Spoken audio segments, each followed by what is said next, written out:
Los alumnos de la Universidad César Vallejo presentamos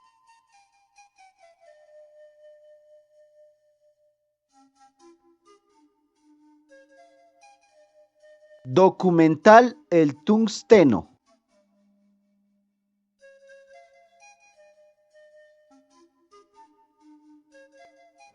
El Tungsteno, una novela social que fue escrita por el escritor y poeta César Vallejo. Nació el 16 de marzo de 1892 en la ciudad andina de Santiago de Chuco, del norte del Perú. De familia mestiza, fue el menor de 11 hermanos y creció en medio de una gran devoción cristiana. Su familia deseaba que se convirtiera en cura. Completó la secundaria en la ciudad de Huamachuco en 1908. Con la intención de ser profesional, se dirige a la ciudad de Trujillo en 1910. Se matricula en la Facultad de Letras de la Universidad Nacional de la Libertad. Por motivos económicos, no continuó sus estudios y retorna a su pueblo para ayudar a su padre en la mina de Quirubilca. Allí el joven Vallejo presenció las malas condiciones laborales de los trabajadores en las minas. La experiencia en Quirubilca le serviría para ambientar más adelante su novela de denuncia social, El Tungsteno. Esta se publicaría en España en 1931.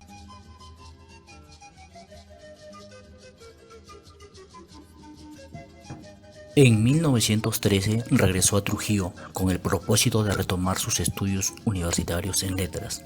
A fin de costearse sus estudios, trabaja como maestro, donde tuvo como alumno a Ciro Alegría, que más tarde se convertiría en un gran novelista.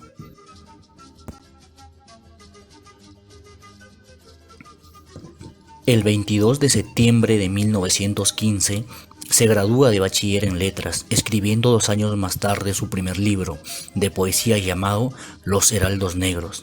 En 1916 frecuenta con la juventud intelectual de la época agrupada en la Bohemia trujillana, conocida luego como Grupo Norte.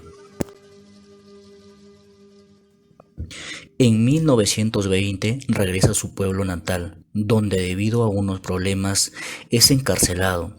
Esta experiencia tendría una crítica y permanente influencia en su vida y obra, y se refleja de modo muy directo a varios poemas de su siguiente libro, Trilce, 1922.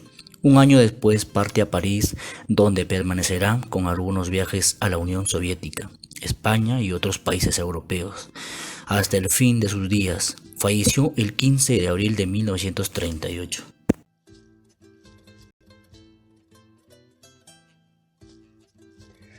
Emprendimiento cultural. El emprendimiento se basa en comenzar con nuevas ideas, nuevos rumbos, generando nuevas visiones, teniendo la oportunidad de por sí mismo emprender. Todo esto se ve reflejado en nuestra sociedad, puesto que se ve varias propuestas de emprendimientos que han surgido a través de los años con ideas pequeñas y que cada vez se expanden, lo cual nos convierte en un país emprendedor e innovador.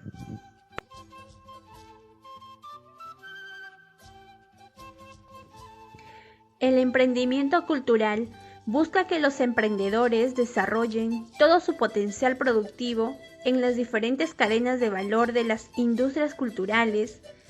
Con esto se intenta fortalecer todos los eslabones y actividades transversales.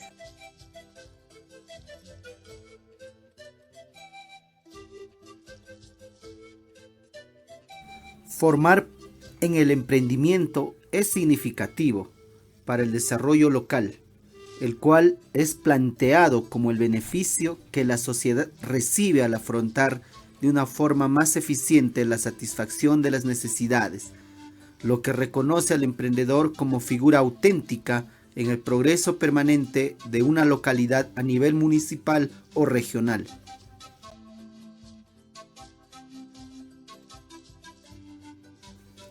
En el caso de Vallejo, el más universal de todos nuestros poetas, emprende culturalmente desde un reclamo social, en contra de las grandes corporaciones y a favor de las clases oprimidas. Su emprendimiento enriquece el sentido crítico y contestatario de la sociedad y logra su acometido, logrando una conciencia más humana y empática.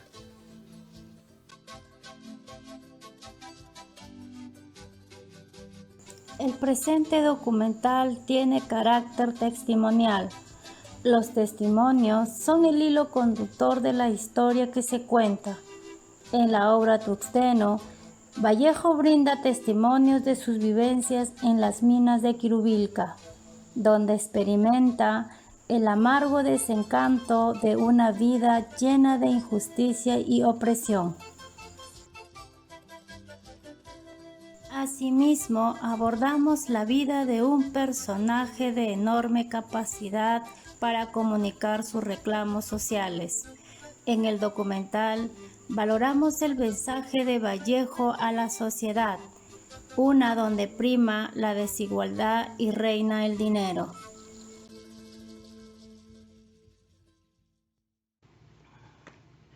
El Tuxteno es una obra indigenista de protesta social contra la explotación de los indios por la empresa minera Mining Society, imperialismo norteamericano, y por ende muestra la necesidad de la revolución, la desigualdad social y el maltrato. Los valores que podemos encontrar en esta historia son los de igualdad. Este valor no fue cumplido en ningún momento por los patrones que trataban a los obreros como animales.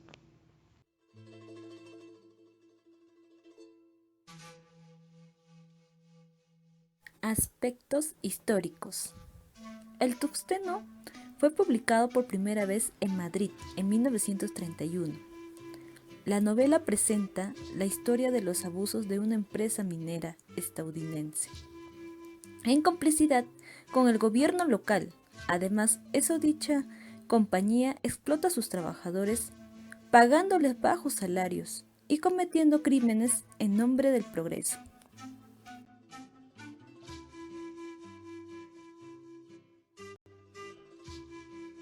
La novela nos sitúa en la primera mitad del siglo XX.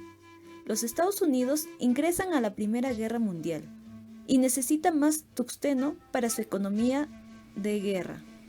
Y como siempre, los hombres pobres de los países pobres pagan los platos rotos.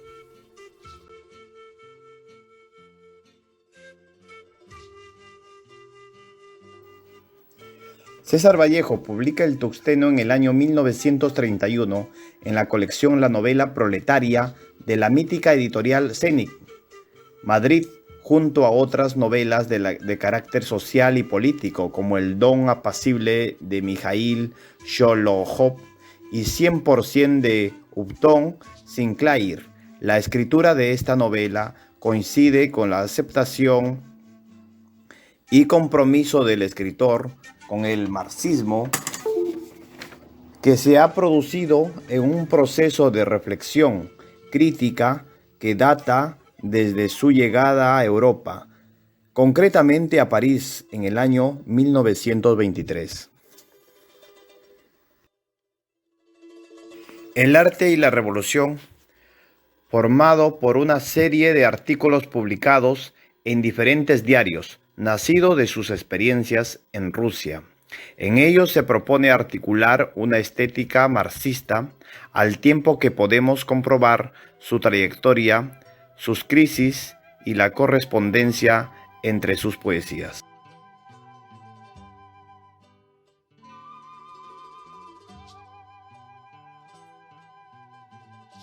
Personajes de la novela.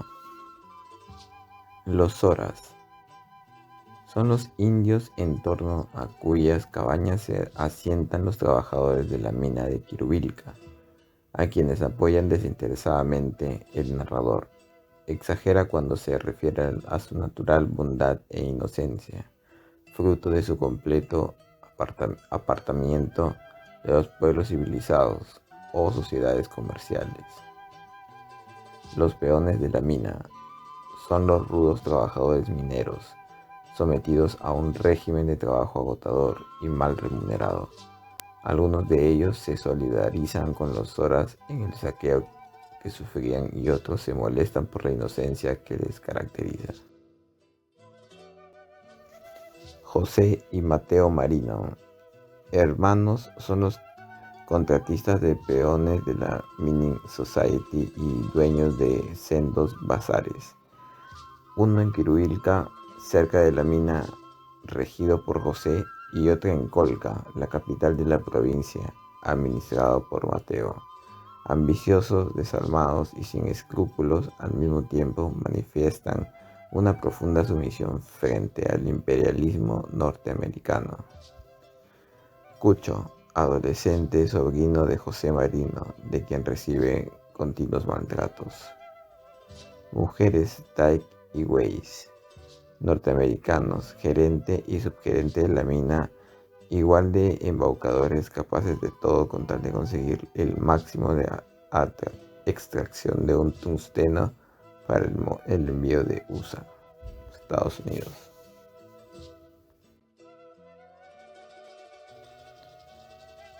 Baldomero Rubio, ingeniero contratado por la empresa minera, llega a Quirubilca con su mujer y 2 pequeños hijos. Junto con José Marino y Leónidas Benítez forma una sociedad secreta de crianza y cultivo. Leónidas Benítez, agrimensor recientemente graduado de la Escuela de Ingenieros de Lima, llega a Quirubilca como ayudante de Rubio, tímido, mojigato y sin ninguna capacidad para el comercio. Austero y trabajador, llevaba una vida extremadamente ordenada y era un moralista casi al extremo. Forma parte del grupo dominante, aunque es el menos malo.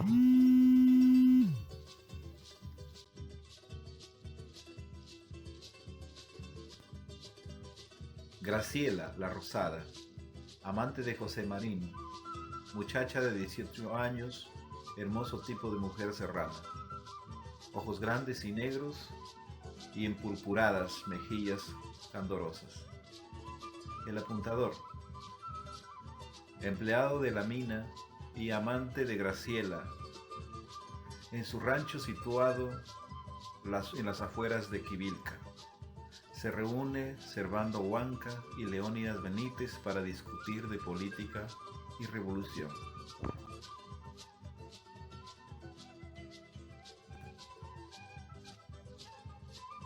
India que oficiaba de cocinera, sirvienta y amante de Mateo Marino en la tienda del Colca. Se acuesta también con José cuando éste les caía de vista.